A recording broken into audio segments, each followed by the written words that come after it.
Existe algo que pulsa nas entranhas de quase toda conversa humana. Algo que raramente é nomeado com honestidade, mas que você já sentiu, seja do outro lado recebendo, seja, se tiver coragem de admitir, emanando de dentro de você mesmo. É uma força sombria que se disfarça de curiosidade, de preocupação, de interesse genuíno.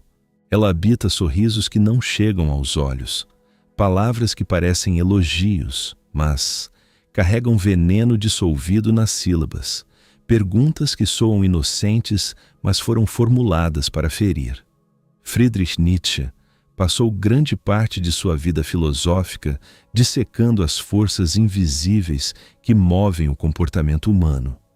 E entre todas elas, uma das mais devastadoras que ele identificou foi o ressentimento. Essa ferida que não cura porque a pessoa que a carrega não quer que cure. E o ressentimento tem uma linguagem própria. Ele fala através de perguntas. Perguntas específicas, calculadas, que parecem surgir do nada, mas que carregam dentro de si toda a arquitetura de uma alma que não suporta ver o outro crescer. Hoje, vamos entrar nesse território desconfortável, porque talvez você precise reconhecer essas perguntas quando elas vierem em sua direção. E talvez, com ainda mais coragem, precise reconhecê-las quando surgirem dentro de você mesmo. Nietzsche não era um filósofo confortável. Ele não veio para te dar paz. Ele veio para arrancar as máscaras, e a primeira máscara que ele queria arrancar era a da bondade fingida, a da preocupação que esconde julgamento, a do interesse que esconde inveja. Para ele, os seres humanos raramente agem pelas razões que declaram. Existe uma psicologia subterrânea que governa as palavras, os gestos, as perguntas que fazemos, e essa psicologia profunda é movida por forças que a maioria das pessoas nunca teve coragem de examinar em si mesma. A inveja é uma dessas forças, e ela é particularmente traiçoeira porque raramente aparece com o próprio nome. Ela se veste de outras roupas. Ela se apresenta como realismo quando você está sonhando alto. Ela se apresenta como conselho quando você está avançando. Ela se apresenta como humildade quando você está brilhando. E ela se apresenta como uma pergunta simples, inocente, quase casual, que, no entanto, tem o poder de plantar uma semente de dúvida que pode demorar anos para ser arrancada. Para entender por que as pessoas invejosas fazem as perguntas que fazem, primeiro precisamos entender o que Nietzsche chamava de moral dos escravos. Ele observou que existem dois tipos fundamentais de moral que se chocam ao longo da história humana. Existe a moral dos senhores, daqueles que criam seus próprios valores, que afirmam a vida, que dizem sim ao próprio poder e à própria existência. E existe a moral dos escravos, daqueles que, incapazes de criar, ressentem. Incapazes de ascender, puxam para baixo. Incapazes de brilhar, obscurecem. A moral dos escravos não nasce da força, nasce da fraqueza que se recusa a reconhecer a si mesma como fraqueza. Ela transforma a incapacidade em virtude, transforma o fracasso em mérito, transforma a mediocridade em norma sagrada que todos devem seguir. E quando alguém ameaça quebrar essa norma, quando alguém tem a audácia de crescer, de criar, de se destacar, a moral dos escravos reage com suas armas mais afiadas. O julgamento disfarçado de preocupação e a pergunta envenenada disfarçada de curiosidade. Quero te fazer uma pergunta agora. Pensa em alguém que conquistou algo significativo na sua vida, uma mudança, uma realização, um crescimento. E pensa nas reações das pessoas ao redor. Quem genuinamente celebrou? E quem fez perguntas? Perguntas que pareciam interessadas, mas deixaram você levemente menor depois de respondê-las? Nietzsche dizia que a maior crueldade que o ressentimento pode exercer sobre uma alma em crescimento é fazer essa alma duvidar de si mesma nos momentos em que mais precisaria de confiança. Se você já sentiu isso, se você reconhece a pontada de quando uma pergunta aparentemente simples te desestabilizou por dentro, escreve nos comentários. Já fui diminuído por uma pergunta. Porque reconhecer esse padrão é o primeiro passo para nunca mais ser capturado por ele.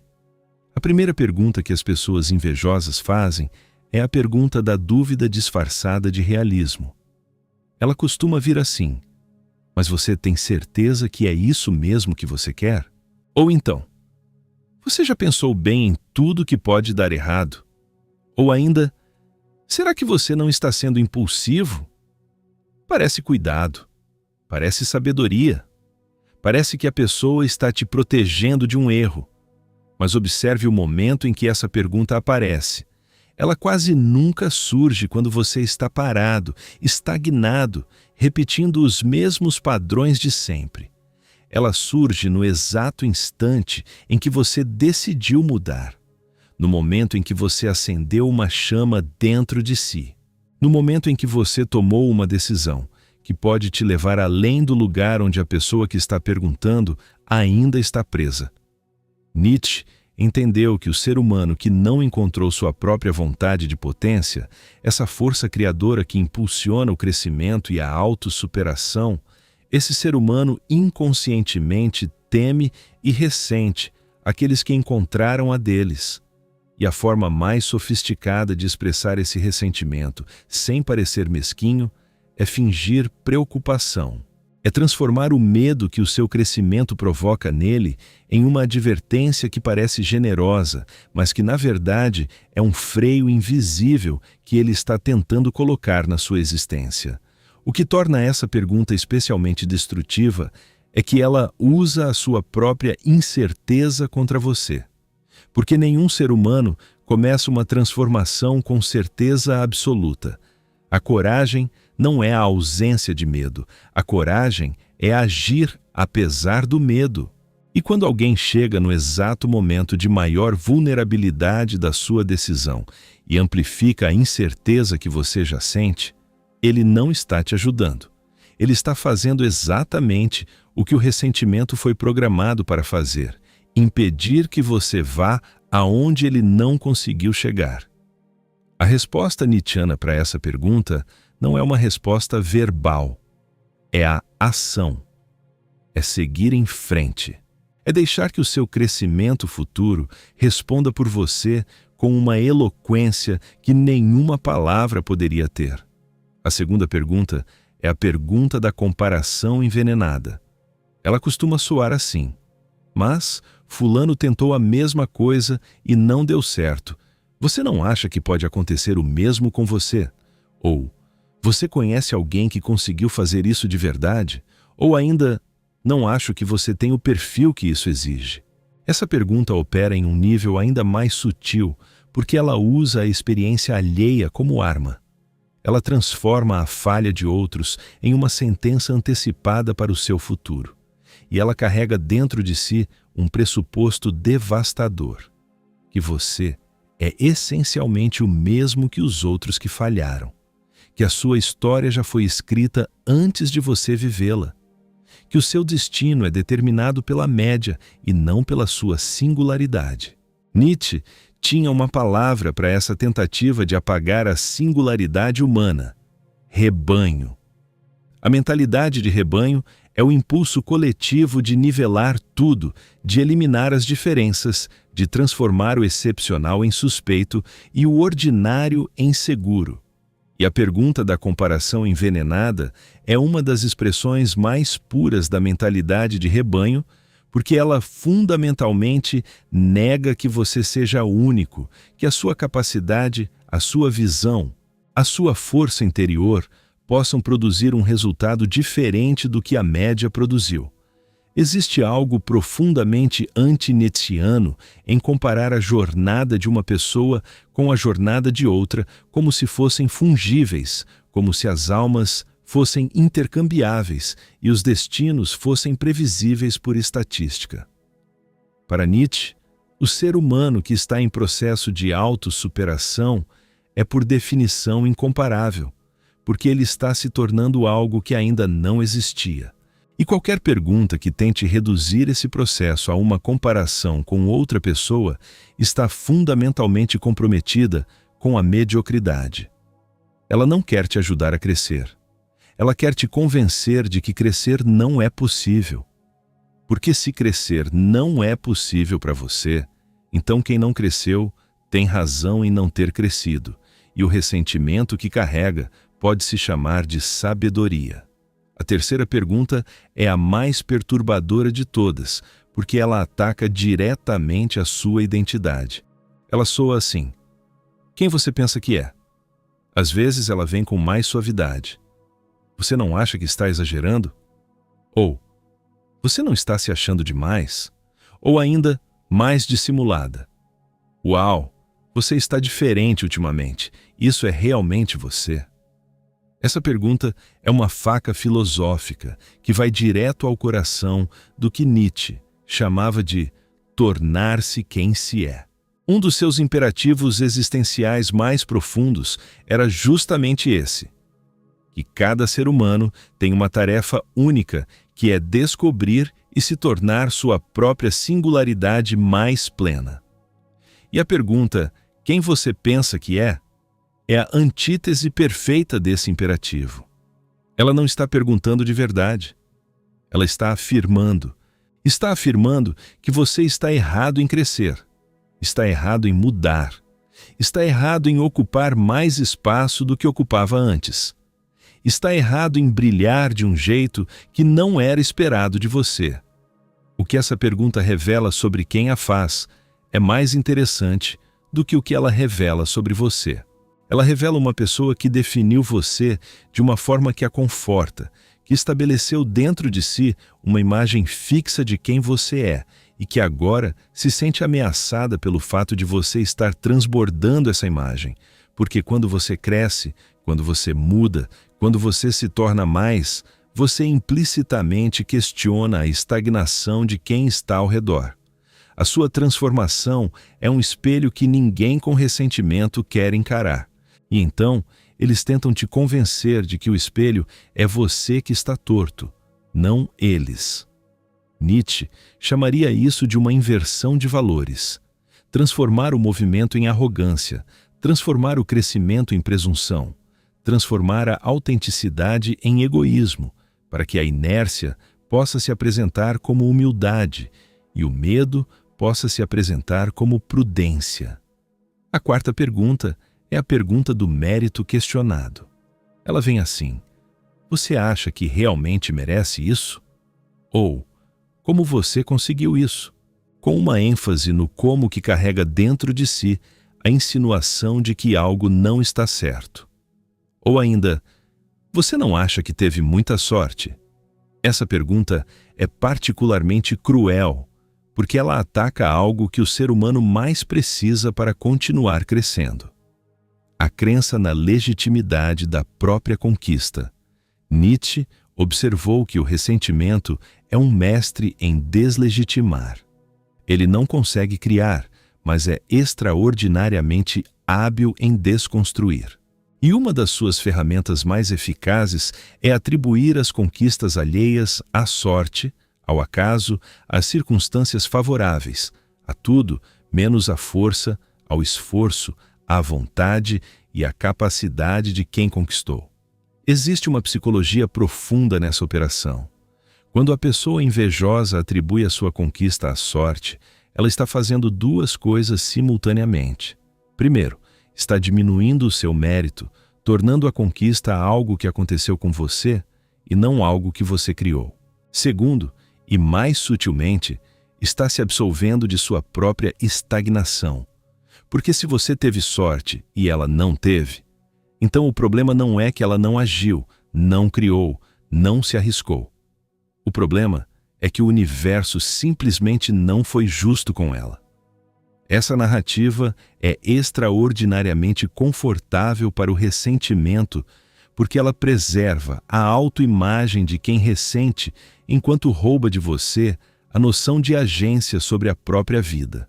E uma pessoa que não se sente agente da própria vida, que acredita que suas conquistas foram sorte e que, portanto, podem ser retiradas a qualquer momento, essa pessoa fica paralisada, fica pequena, fica exatamente do tamanho que o ressentimento alheio queria que ela ficasse.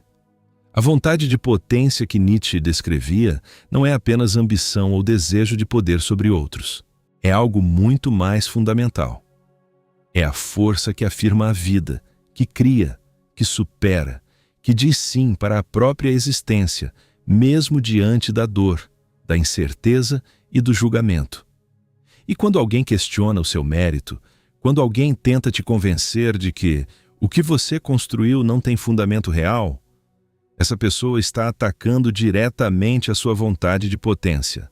Ela está tentando te convencer de que você não tem direito de sentir a força que sente, que a confiança que nasceu das suas conquistas é ilusória, que você deveria voltar a ser pequeno, incerto e dependente da aprovação alheia para se sentir legítimo.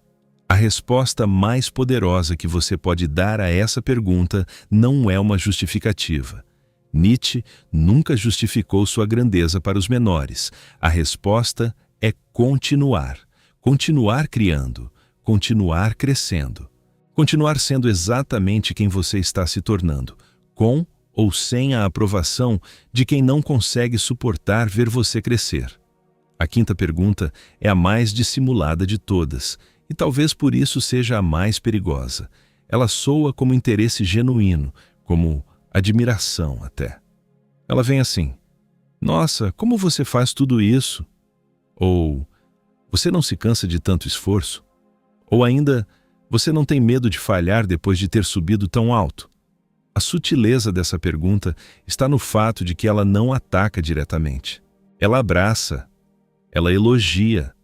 Mas observe o que esse elogio carrega dentro de si. Ele está plantando a imagem da queda. Está te fazendo visualizar o fracasso no momento em que você deveria estar visualizando o caminho. Está colocando na sua mente a pergunta sobre o cansaço no exato momento em que você precisaria de energia. Está te fazendo imaginar a altura da qual você pode cair exatamente quando você deveria estar olhando para cima, para onde ainda quer chegar. Nietzsche escreveu sobre o abismo. Ele disse que quando você olha para o abismo também olha para você. E a quinta pergunta dos invejosos é uma tentativa de fazer você olhar para o abismo enquanto caminha na borda. É uma tentativa de paralisar através da visualização do desastre. Porque a pessoa que faz essa pergunta, no fundo, quer que você caia. Não necessariamente de forma consciente e sádica, embora às vezes seja assim. Mais frequentemente, ela quer que você caia, porque a sua queda seria a prova que ela sempre precisou, de que crescer não vale a pena, de que se arriscar é burrice, de que ficar no chão era a escolha sábia. A sua possível queda futura é o argumento que ela usa para justificar a própria imobilidade presente. E então, ela planta a semente dessa queda em você, embalada em interesse, embalada em preocupação, embalada em admiração que, na verdade, é a esperança silenciosa de ver tudo desmoronar. Mas aqui, Nietzsche nos deixa com algo ainda mais profundo para contemplar. Ele nos convida a olhar não apenas para quem faz essas perguntas, mas para dentro de nós mesmos. Porque a verdade desconfortável, a verdade que poucos têm coragem de encarar, é que cada um de nós carrega dentro de si uma voz que faz essas mesmas perguntas. Uma voz que duvida, que compara, que questiona o mérito, que sussurra sobre a queda. E essa voz interior, esse crítico interno que nunca se cala, esse é o ressentimento que você cultiva contra si mesmo. Esse é o juiz interior que aprendeu com anos de condicionamento social a diminuir seus próprios instintos, a questionar seus próprios valores, a pedir permissão para existir plenamente. Nietzsche chamava esse estado de niilismo passivo. É quando o vazio existencial não gera criação, mas paralisia. É quando a ausência de valores absolutos não libera para criar novos valores, mas aprisiona num estado de auto-julgamento constante. Você já viveu isso? Talvez esteja vivendo agora. É a sensação de querer algo intensamente e, ao mesmo tempo, ouvir uma voz interna que lista todas as razões pelas quais você não merece, não consegue, não deveria tentar. É a guerra interior entre a vontade de potência e o ressentimento, entre a força que quer criar e a fraqueza que quer se proteger não crescendo. E essa guerra, Nietzsche nos diz, nunca termina com uma trégua. Ela termina quando um dos lados vence definitivamente, quando você escolhe deliberadamente qual voz vai alimentar. Pensa em como você se relaciona com o trabalho que faz. Quantas vezes você diminuiu sua própria criação antes que alguém pudesse diminuí-la? Quantas vezes você colocou um asterisco mental em suas próprias conquistas, dizendo que foi sorte, que foi circunstância, que outro teria feito melhor? Quantas vezes você postergou uma ação corajosa porque a voz interna fez a pergunta dos invejosos antes que qualquer pessoa externa chegasse a fazer? Essa é a forma mais profunda de ressentimento que Nietzsche identificou. O ressentimento que você tem contra si mesmo, contra sua própria grandeza, contra sua própria capacidade de ir além do que o condicionamento social te ensinou que era permitido para alguém como você. Porque desde muito cedo aprendemos os limites do nosso lugar. Aprendemos o que é considerado adequado para a nossa classe, para a nossa família, para o bairro de onde viemos, para o tipo de pessoa que somos supostamente. E internalizamos esses limites tão profundamente que eles deixam de parecer limites e começam a parecer verdades sobre a natureza da realidade. Existe uma passagem do Assim Falou Zaratustra que ecoa através de tudo isso com uma força perturbadora. Zaratustra, o personagem criado por Nietzsche como veículo de sua filosofia mais profunda, desce da montanha depois de anos de solidão e contemplação. E o que ele encontra são homens que não querem ser superados, que preferem a segurança medíocre ao risco da grandeza, que celebram a igualdade como virtude porque a igualdade os protege da comparação com os que foram além. E Zaratustra os chama de últimos homens, aqueles que piscam o olho, que encontraram a felicidade na pequenez, que descobriram que é mais fácil não tentar do que tentar e falhar, que fizeram da mediocridade confortável uma filosofia de vida. Os últimos homens não fazem as perguntas dos invejosos porque odeiam você. Eles as fazem porque você representa a possibilidade que eles escolheram abandonar. Você é o espelho que mostra o que poderiam ter sido se tivessem escolhido diferente. E nenhum espelho é mais difícil de suportar do que esse. Então, o que Nietzsche nos diz para fazer com tudo isso? Não nos diz para nos afastarmos de todas as pessoas que fazem essas perguntas, porque isso seria uma resposta relativamente pequena para uma questão existencialmente grande. Não nos diz para responder com raiva ou desdém, porque o desdém ainda é uma forma de reação, e quem reage ainda está sendo controlado. Nietzsche nos convida para algo muito mais difícil e muito mais libertador. Nos convida a usar cada uma dessas perguntas como um teste da própria vontade de potência. Cada vez que alguém questionar a sua certeza, você tem a oportunidade de descobrir se a sua certeza é realmente sua ou se era apenas confortável enquanto ninguém questionava. Cada vez que alguém comparar sua jornada com a de outros que falharam, você tem a oportunidade de olhar para a sua própria singularidade e reafirmá-la com clareza.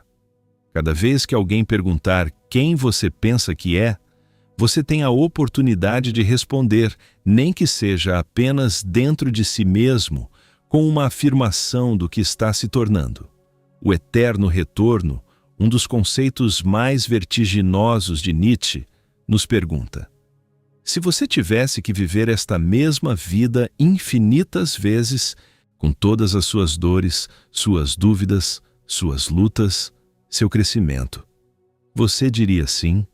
Essa pergunta não é sobre conforto. Ela é sobre se a sua vida tem um peso existencial tal que você consegue afirmá-la completamente, não apesar das dificuldades, mas através delas, porque foram justamente as dificuldades que te fizeram quem você é. E as perguntas dos invejosos, a dúvida que elas plantam, o ressentimento que elas expressam, o medo que elas provocam. Tudo isso faz parte da sua jornada. Negar que essas forças existem seria ingênuo. Ser destruído por elas seria trágico. Mas usá-las como combustível para a sua própria transformação, isso seria nietzschiano. Pensa no fogo. Nietzsche amava a metáfora do fogo porque o fogo precisa de resistência para queimar. Uma chama sem nada para consumir se apaga. Mas coloque resistência, coloque obstáculo, coloque o material duro e denso das dificuldades da existência. E o fogo queima mais forte, mais alto, mais puro. As perguntas dos invejosos, quando você as compreende pelo que são, quando você para de tentar respondê-las e começa a usá-las como fuele para essa sua própria determinação, elas se transformam de veneno em fertilizante. Não porque a intenção de quem as faz mudou, mas porque você mudou a forma como as recebe. E essa mudança é um ato de poder. É a vontade de potência em exercício concreto, cotidiano, silencioso e devastadoramente eficaz. Existe ainda um último nível que Nietzsche nos convida a explorar, e ele é o mais solitário de todos. Porque quando você começa a ver essas perguntas pelo que são, quando você começa a desenvolver a clareza necessária para não ser capturado por elas, você inevitavelmente começa a se afastar de certas pessoas, de certos ambientes, de certas conversas que antes pareciam normais e agora parecem corrosivas. E esse afastamento dói. Nietzsche conhecia essa dor intimamente. Ele passou grande parte da sua vida em isolamento, não por escolha confortável, mas por necessidade existencial. Porque há um ponto no caminho da autossuperação em que a companhia da mediocridade começa a custar mais do que a solidão da grandeza. E a maioria das pessoas nunca chega a esse ponto porque nunca percebe o preço que está pagando por pertencer a lugares que a diminuem. A solidão nietzschiana não é o isolamento do fraco que não consegue se conectar. É o recolhimento voluntário do forte, que entende que nem toda conexão alimenta, que há ambientes que drenam a força vital, que há pessoas cujas perguntas carregam mais o peso do próprio ressentimento do que qualquer coisa que digam sobre você. E escolher essa solidão, escolher priorizar o próprio crescimento sobre o conforto do pertencimento, essa é uma das decisões mais corajosas e mais dolorosas que um ser humano pode tomar. Não é uma decisão de uma vez. É uma decisão que precisa ser renovada cada dia. Cada vez que você sente a atração de voltar para os lugares onde era menor, mas pelo menos era aceito. Mas Nietzsche também nos diz que essa solidão não é o destino final. O Zaratustra desce da montanha. O filósofo não fica preso no isolamento para sempre. Há um momento em que a força acumulada na solidão precisa se expressar no mundo, precisa encontrar aqueles que estão prontos para ouvir, que também estão no caminho da autossuperação, que também sentem a queimação de querer ser mais do que o condicionamento social os autorizou a ser. E esses são os encontros que alimentam em vez de drenar, as conversas que expandem em vez de contrair, as relações que desafiam em vez de confortar com falsidade. Então olha para a sua vida agora, com tudo que foi dito aqui. Pensa nas últimas semanas. Quem fez perguntas que te deixaram menor? Não com intenção declarada de te diminuir, talvez, mas com o efeito real de contração sobre o que você sente e sobre o que acredita ser possível para você. Pensa também nas perguntas que você fez a outras pessoas. Com que intenção elas saíram? Havia algo de ressentimento ali que você não quis nomear? Havia uma parte sua que, ao perguntar, estava realmente esperando que a resposta confirmasse a sua própria decisão de não tentar? Nietzsche não quer que você se julgue por isso com culpa. A culpa é a ferramenta da moral dos escravos, o mecanismo pelo qual o fraco mantém o forte paralisado. O que Nietzsche quer é que você veja, que você tenha a coragem da lucidez, que você olhe para as forças que operam em você e ao redor de você com olhos abertos, sem o conforto das ilusões, sem a proteção das narrativas que tornam tudo mais palatável, mas menos real.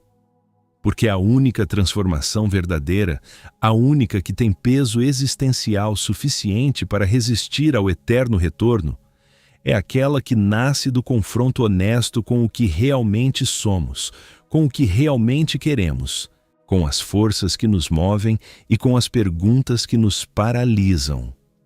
As 5 perguntas dos invejosos não são apenas perguntas de outras pessoas. São as perguntas que a parte adormecida de você mesmo faz quando você tenta despertar. São os guardiões da sua zona de conforto, os sentinelas do que você era antes de começar a se tornar o que pode ser. E enfrentá-las, seja quando vêm de fora, seja quando surgem de dentro, com clareza, com coragem e com a determinação de não deixar que nenhuma pergunta envenenada defina o contorno da sua existência. Isso é autossuperação. Isso é o que Nietzsche chamava de tornar-se quem se é. Você chegou até aqui e isso já diz algo sobre você. Diz que existe uma parte da sua alma que está cansada das perguntas que diminuem e que quer aprender a fazer as perguntas que expandem. Que quer entender as forças invisíveis que operam nas relações humanas, não para se tornar paranoico ou desconfiado, mas para se tornar lúcido, para parar de ser capturado por venenos disfarçados de curiosidade, para aprender a reconhecer quando uma pergunta é um ato de amor e quando é um ato de ressentimento, para construir relações que fortalecem em vez de relações que consomem silenciosamente a sua força vital.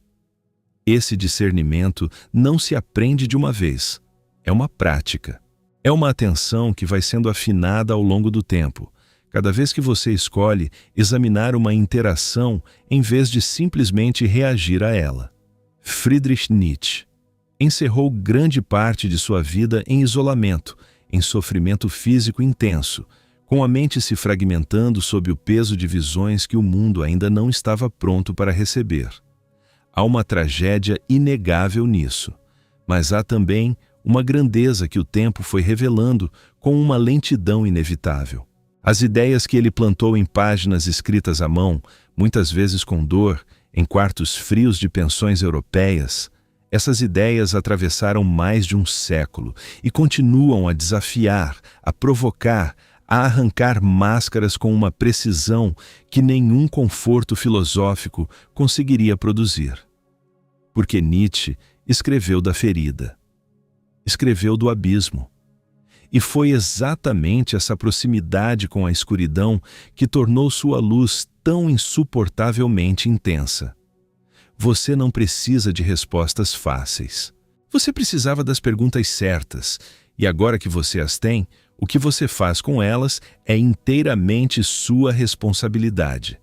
Não do filósofo que as formulou, não do canal que as trouxe, sua, completamente sua. E essa responsabilidade, esse peso imenso e ao mesmo tempo libertador de ser o único arquiteto da sua própria existência, essa é a dádiva mais aterrorizante e mais magnífica que a filosofia de Nietzsche pode te oferecer. Se essas palavras tocaram algo dentro de você, se em algum momento durante esse vídeo você reconheceu uma pergunta que já recebeu ou que já fez, se você sentiu o peso de alguma coisa que estava enterrada se movendo, deixa o seu like agora. Não como um gesto automático, mas como um ato de reconhecimento de que essa conversa valeu o seu tempo e a sua atenção. Compartilha com alguém que também está nesse caminho, que também está tentando se tornar mais do que o condicionamento o autorizou a ser, porque às vezes a coisa mais generosa que você pode fazer por alguém que você ama é mostrar a ele um espelho que não mente. E se você quer continuar explorando as profundezas da filosofia existencial, da psicologia profunda e da transformação interior sem anestesia e sem conforto barato, se inscreve neste canal. Porque aqui as perguntas não são feitas para te diminuir, são feitas para te confrontar com o que você realmente é, com o que você realmente pode ser, e com o abismo luminoso que existe entre esses dois pontos, que é justamente onde a vida mais intensa e mais verdadeira acontece.